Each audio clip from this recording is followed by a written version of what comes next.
All right, and we are live here on NetNar Studio Visit.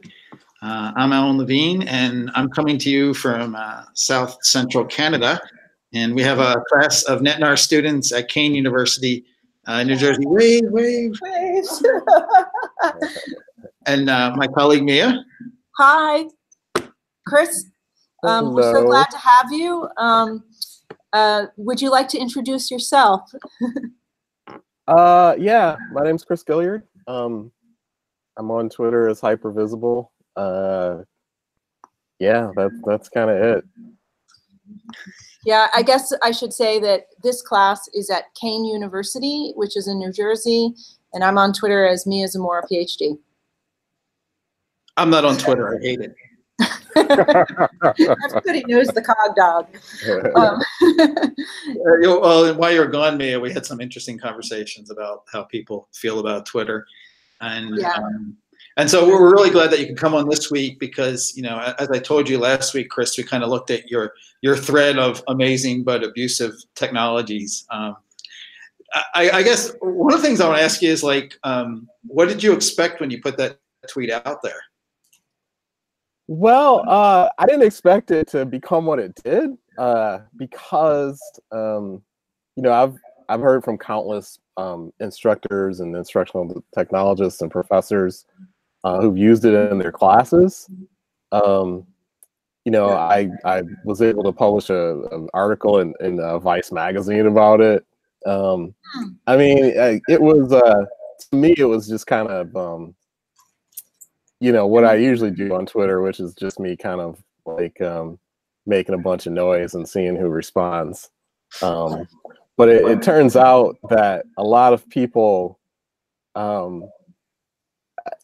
tend to take for granted that the things I know everyone else knows, and you know, and so I put out some of what I thought were some of the most egregious examples. But as it turns out, I think this is kind of the point, that the way tech works right now, everyone's got an example like that. You know, whether you think your phone is listening to you, or, you know, you wonder why a certain person was recommended as a friend to you on Facebook. You know, we've all had those experiences of some kind of creep of technology. And so it's helpful to have them in one place. You know, I mean, a lot of times, I mean, the fear of what's actually going on is probably less invasive than what is actually going on. Yeah, that's an interesting point you just made. The fear of what's going on is less invasive than what is actually going on. And that's something that we've been sort of grappling with since we started the course here. Alan probably filled you in that our course name is Network Narratives, but it's, what is it, Alan? Digital alchemy in the post-truth world. And so we're thinking about this question of darkness versus light in our online lives. And the initial reaction to our online sense of life and self is oh yeah, I know that on some level there is surveillance, but what can I do about it? And I don't have anything to hide, so it's just the way it is. And then tonight we watched Zeynep Tufekci's TED Talk, which breaks down more specifically the distinction between a broader, like, Orwellian sense of Big Brother's watching and like digital surveillance, and how the powers that be are tracking us and sort of manipulating our behaviors based on, or manipulating our attention based on the behavior traces that we leave behind. So we drilled down a little bit more on this notion of surveillance, but now we know that we're talking to an expert a bit about this concern and how it's manifesting in a variety of ways. But yeah, like maybe as a citizenry, we don't really know how much we're being watched or tracked. What do you think about that? I mean, do you feel like there's a kind of general ignorance, or what is your reflections and thoughts on that issue? Well, I mean, in general, people don't know. I mean, when I say, for instance, I mean, I don't know how many people are American, but if I were to tell you that 50% of you have your pictures in a federal database from your driver's license, right? That local law enforcement, with no oversight, scan people's driver's license pictures into a federal database. I don't know. Like, do people know that? You know, if I were to tell you that all over the city you live in, there are license plate readers concealed that routinely scan people's license plates and log them, so that you could reasonably track where someone went throughout their day, right? Like someone who's not a criminal, right? Like just an average person. You can reasonably track where they went throughout their day based on that. Or if I were to tell you that, you know, that there's a thing called a stingray or a cell site simulator that police often employ during, sometimes routinely, but also during like protests and things like that, that sucks up all the metadata on people's phones. You don't need a warrant for that. Wow. And also, I mean, yeah, like, so lots of people don't, like, yeah. So the brand name is a Stingray, but the name for that device specifically is a cell site simulator. Cell site simulator. So, like, lots of people don't know these things, right? And when people, you know, and like that's just like the baby list, right? Like that's the beginning of the list. So when people start to find out the extent of this, you know, I think rightfully so. I mean, because all those things I listed are done with little to no oversight, no transparency. There's no laws in place against it for the most part, you know. So people are rightfully creeped out. So do you feel like, what's your, if you had like a meter on the darkness of the internet, is it continually getting darker and scarier every day for you? Is it? I mean, I think it's terrible, you know, like, I'm not gonna lie. I mean, I am on, I don't use Facebook. I don't use Instagram. I don't use Snapchat. I have Twitter. The only reason I have Twitter is because, I mean, to be blunt, like it makes me money. Like I couldn't, it would be hard to do my job and not have Twitter. But I don't like social media platforms. I mean, I have some huge problems with the ways they're allowed to behave. And I think that North America, I mean, but especially the United States, has been pretty lax in framing any kind of regulation that would protect people. And me, I can take on that nothing to hide thing if you want. Like, it's like a thing that, please do. Go for it. Really, really grinds my gears. Yeah, I'm really worried about that response. So there's a lot of different ways to talk about that, right? And so I mean, wow, I hesitate, not because I don't know what to say, but I'm trying to figure out which kind of avenue to take first. But the first thing is like, in terms of nothing to hide, right? Like, I mean, there's some pithy and kind of snarky responses. Like, if you have nothing to hide, like, why are you wearing clothes, right? Give me all the keys to everything and the password to everything that you own, right? Like when like someone comes out of the house dressed, we don't say like, why are you hiding? Like, we don't say that, right? Because we would recognize it as absurd. But the other thing is that that's actually not how rights are supposed to work, or at least like that how they've been framed in the United States, right? Like, it's not like the burden of me to prove that I have nothing to hide, right? And there's some really well established and I think sound reasons why this is true. It's the burden of like law enforcement to prove that I've done something wrong, you know, or that I'm suspected of doing something wrong, that they could surveil me, right? And the reason we should care about that is that that surveillance and of marginalized populations and vulnerable populations has been used throughout history to to attack people, to undermine movements, to to infiltrate groups. And like, so a really simplistic but I think important example is if you look at the extent to which the civil rights movement was surveilled, up to and including like infiltrating them, spying on Martin Luther King, right? So sending him notes that he should kill himself, and that was for the civil rights movement, right? Like, they weren't doing anything illegal, right? Even so, if you're some kind of like adherent to like the notion that only bad people get caught up in surveillance networks, right? So all different times throughout history, there have been things that have been very much frowned upon. Women voting, Black people voting, women owning property, gay people getting married, like all kinds of like civil rights, all kinds of justice and fairness and equality issues that have been that the powers that be have attempted to undermine.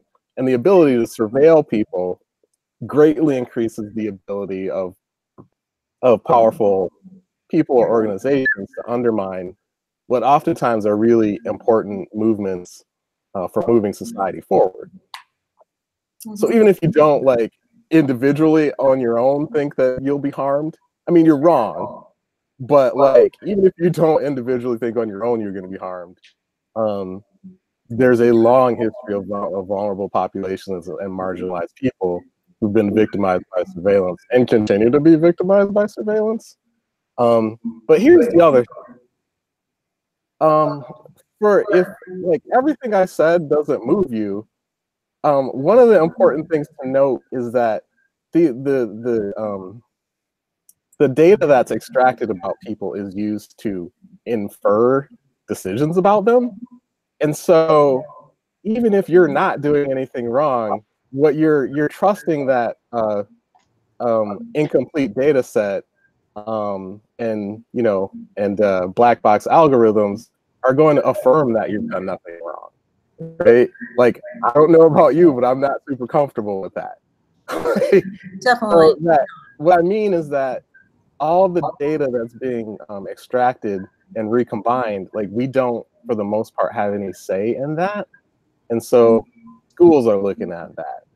Employers are looking at that. Governments are looking at that. Exes are looking at that, right? Your ex-boyfriend or girlfriend or partner is looking at, has potential to look at that. Insurance right? companies too. Insurance companies, doctors, right? You name it.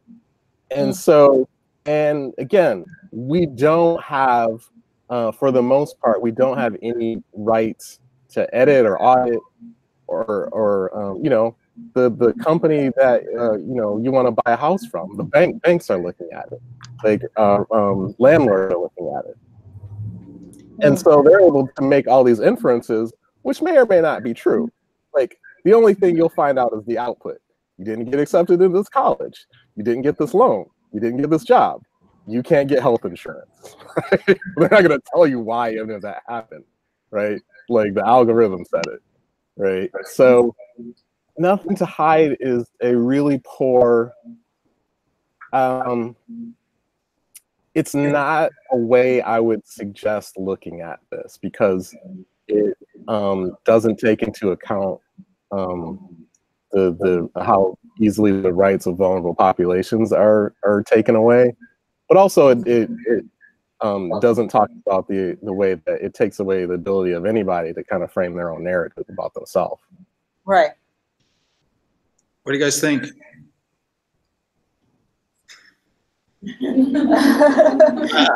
Michaela said it's good stuff, as in heavy but important stuff, right?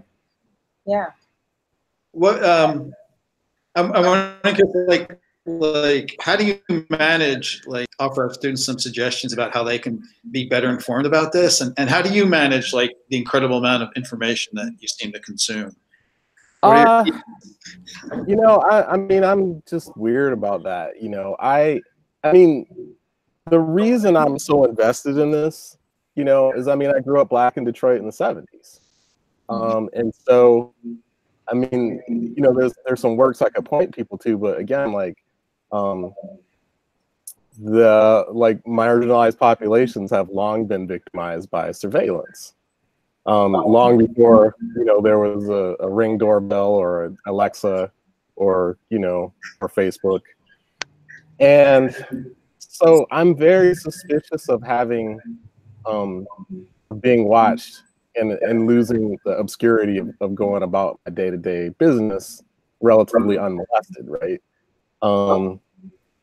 I think that lots of people are late coming to that understanding, but given my subject position, I feel like it's kind of, I was born to that. And to that extent, I mean, I sort of see it as my job, or it's become my job. I mean, maybe I don't like it as my job, but it's become my job to let people know. I mean, I think a thing I am good at is consuming a lot of stuff and talking to people about it in ways that make a little more sense than the scholarly article I just read.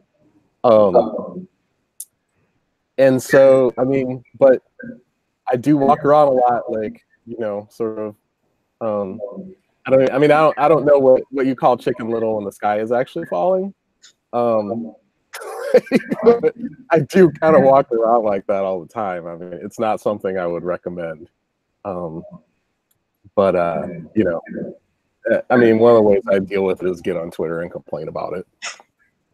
Do you have like any sense about like political mobilization in the face of these issues? Like what kinds of leaders, if there are any at all, that have taken to this issue in significant ways, movements that we can become a part of just by support, by voice, by anything that might sort of push the balance towards more awareness and more advocacy for regulation and policy building around data tracking in the US? Because I've sort of alluded and shared with my students how different the scene is right now in Europe versus the US.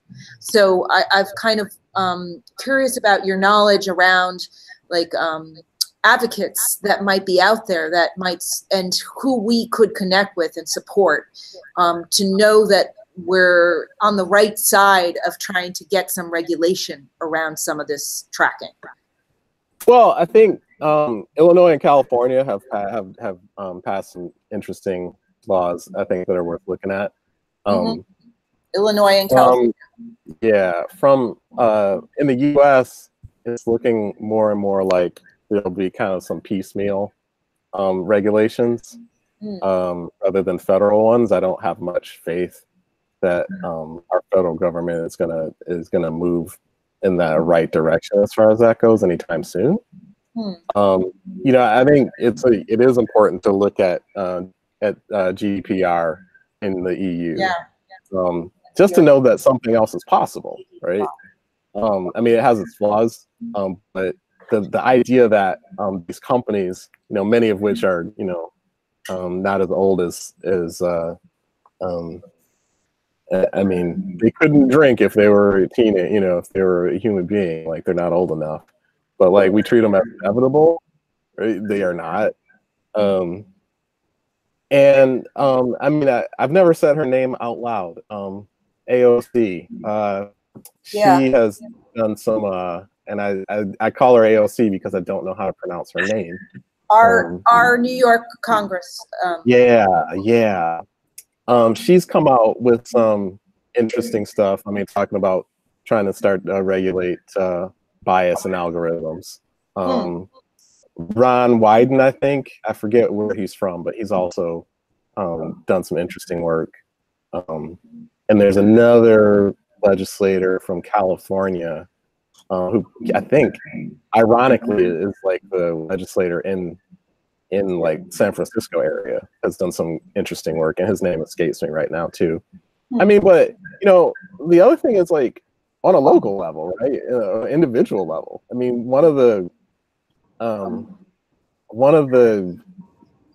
consistent excuses I hear for teachers and administrators to practice invasive kinds of policies on students, and students don't care about privacy. I don't believe that. Actually, I know that's not true, right? Like, it's not that I don't believe it. I have lots of research that says that that's not true. And so I think we all can do more locally, right, to affect that, right? To talk to our instructors, to talk to other teachers, right, to talk to administrators, because I think there's a way that these things kind of gain traction because everybody just assumes that it's okay. So in tech circles, they call this permissionless innovation, right? The idea that like, oh, we're just gonna like excuse me. So what that means essentially is that a service like Uber gets to exist because they just like came into a market and foisted themselves on the market before before there are any laws to take to put into place to prevent them from doing some of the obscene things they do.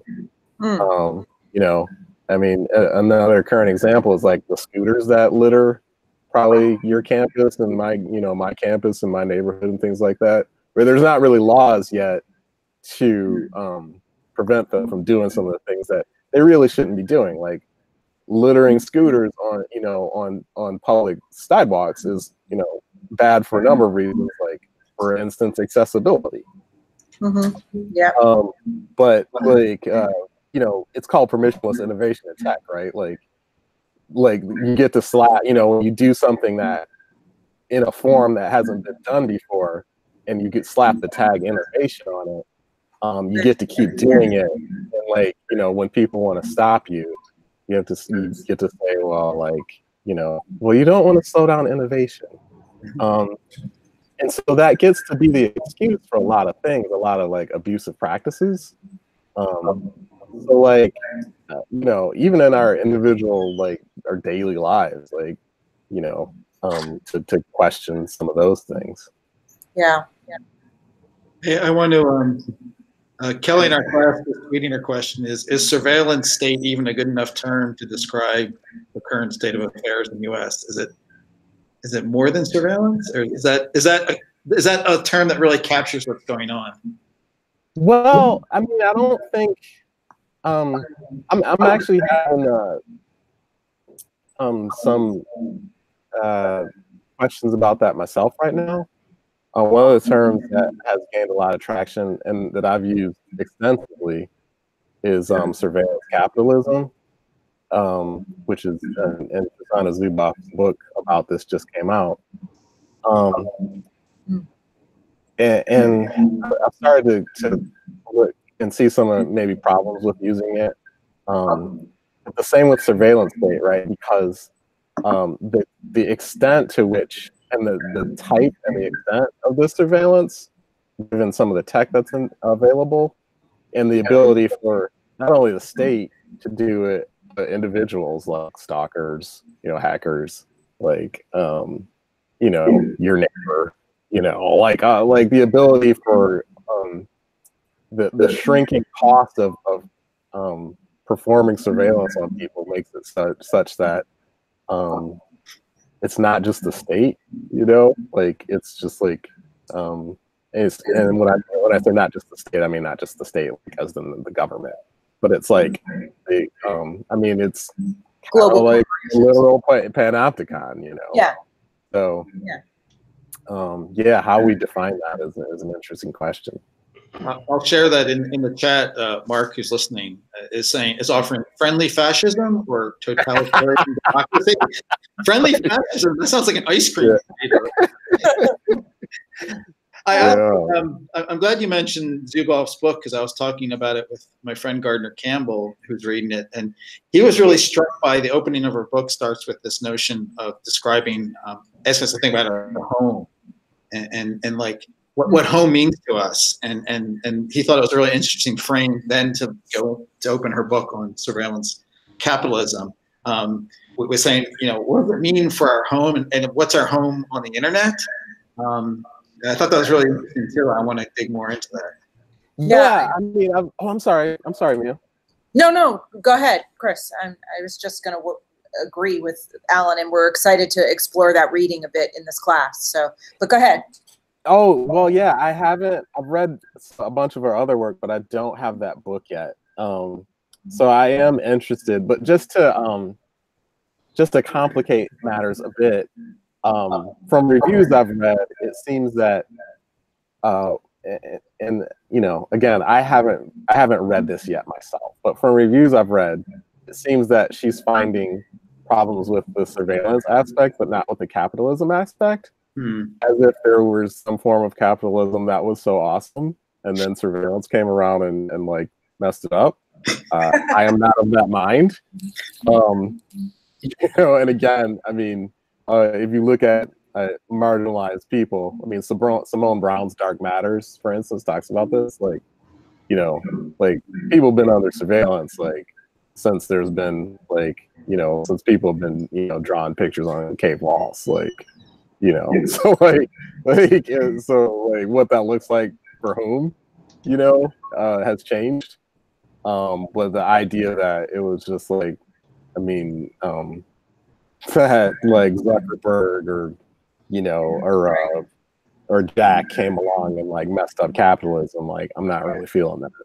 Yeah, I mean, and that goes right back to your point about permissionless innovation, and that somehow the market has a right to do something because they're innovating. It points towards the problem of capitalism in general. So, right. The permissionless is like the tag that has to do with surveillance, obviously, but the innovation in and of itself, just the spirit of that is first and foremost in some of the problem, like malalignment of power in certain societies. So, at any rate, so much food for thought, but maybe because we're losing time and because you must be tired after a long day, I just want to throw out one last question, which is if there's any place to look for light, or, if this is a darkness, an issue, like a cloud of darkness over our society and how we operate these days, then where could we look towards the light in terms of behaviors, in terms of communities, in terms of collaboration, in terms of connectedness? Any thoughts on where there might be a stream of light? I mean, I think honestly, I mean, this is going to sound self-serving, but I've been pretty amazed by. I mean, when I started doing this and talking about this, I mean, let's say I've been deeply embedded in it for 5 or 6 years. Not that many people were paying attention, or I mean, not just to me, but just not paying attention to some of this stuff in general. People have been the things that have come true about a lot of the surveillance tech. People have been saying that for dozens of years. So one piece of light, right? And again, it's really, really, really important to remember that a lot of the stuff that we're talking about, in terms of the companies and some of the specific technologies, have been around for 10 years, 12 years, 8 years. And so they keep getting treated as inevitable, right? But I mean, at some point, I'm trying to think of some tech. I mean, video stores seemed like they were going to be around forever, right? Railroads seem like they're going to be around. I mean, they still exist. Right. There's lots of things that existed for far longer than Facebook, and that kind of fell by the wayside. Right. And so I think I especially, I mean, and again, I don't want this to seem like pandering, but I think young folks, people here, are going to have a lot more say about what happens than we did, because they're, I think that a lot more of them are going to pay attention and to what's happening, instead of just like celebrating the utopian aspects of the technology. Utopia, that seems so old-fashioned. Hey, have students, they each kind of, we gave them a task to research one of the things in your thread. I don't know if any of them have questions or just in general to ask to Chris, because he's here in the room, you know. Yeah, he will respond in Twitter, of course.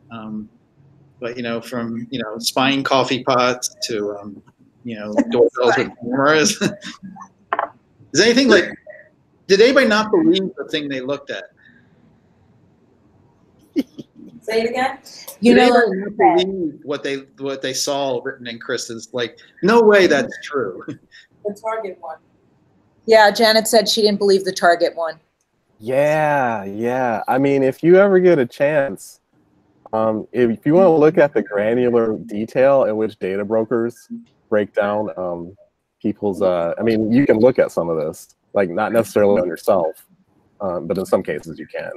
But like, I mean, they have categories like, you know, had a child die in the last, you know, like 6 weeks, right? And they market people based on that.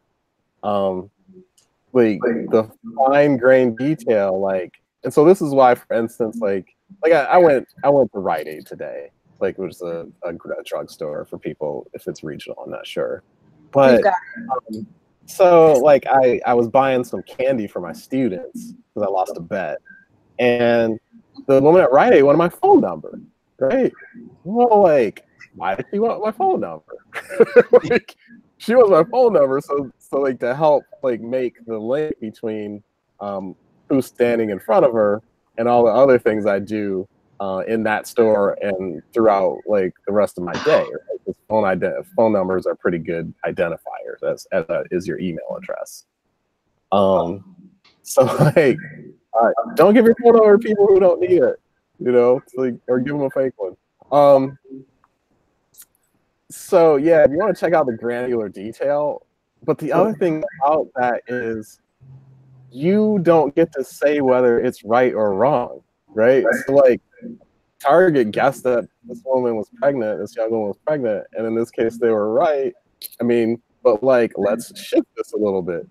Somebody, you know, like the government guessed that you are a criminal like, and put you on the watch list, right? Or you're a potential criminal. Like you don't get to challenge that really. And that's not like science fiction or like Black Mirror, right? Like that happens right now. So again, you know, going back to the guide. And by the way, like if anybody wants to push back, like I'm happy. Like I live for people to like be like, no, like that's BS. So if anybody wants to push back, like please do. Like I'm more than happy to hear what you have to say. Any pushback? I think there's just stone cold acceptance right now. We haven't been able to scare them, Chris. You know, not that we want them scared. Yeah. Well, I mean, the research says that people are generally resigned to their fate as far as this goes. Like most of the people in the room like don't know life without that stuff. Like, I mean, I'm guessing at the people's ages, but most of the people in the room look like they don't know life without the stuff. So it's not that people don't care about it. They just like, it's like all they've known, and it's like, oh, it's not going to change. So, you know, no point worrying about it. Yeah. You know, and again, like, you know, as AOC said, like, we might all be dead in 12 years from like climate change. Michaela wants to say something. Yeah. It's very informative. Thank you so much. But I'm listening to all that. I can stay away from Twitter and Facebook and all that, but I'm more concerned about my children. Yes. You know, with all the data I'm trying to get on that. So kids are very curious, you know. I'm just concerned. What can you do about Did you hear surveillance on children? Yeah, Michaela is saying that although she's aware now and she has her own ways of dealing with this, she's more concerned about her young children and you know, how to handle raising them. And believe me, I share her concern too. So any thoughts on that, Chris, before we? Yeah. I mean, rightfully so. I mean, and I think there's two threads to that. Like, what are companies and schools doing with children and their data and surveilling them? But also, like, how to teach children to navigate these waters. You know, I mean, one of the things I did, and I've suggested before, and it sounds ridiculous, but you know, so I have a 14-year-old now, and so of course, you know, they wanted to get a phone and they wanted to like throw all these apps on it and stuff like that.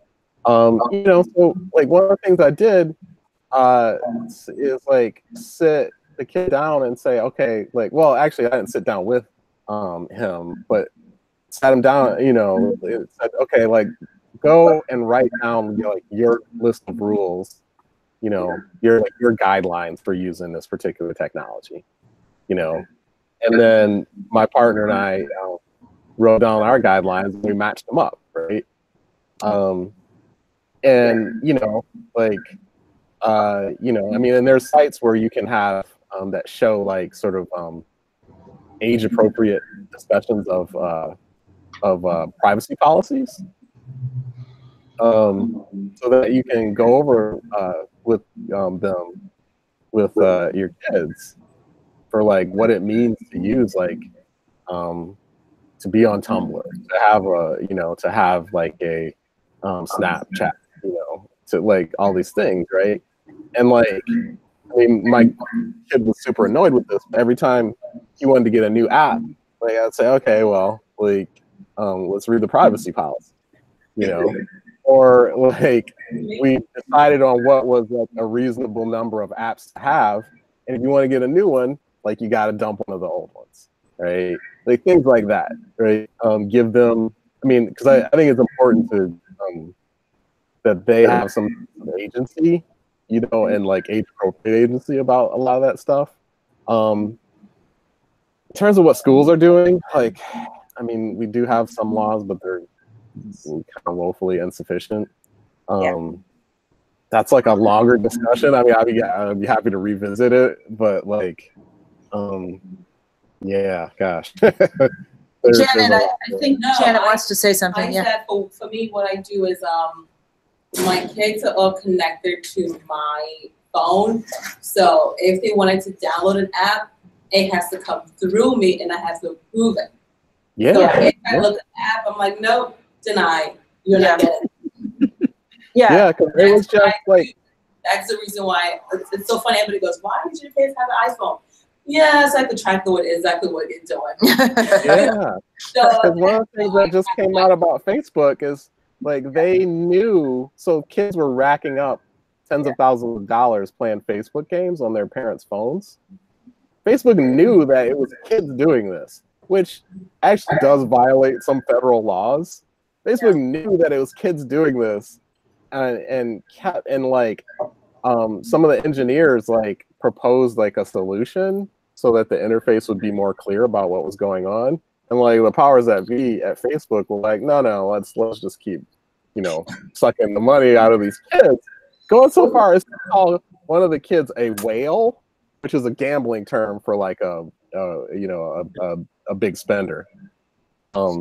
So yeah.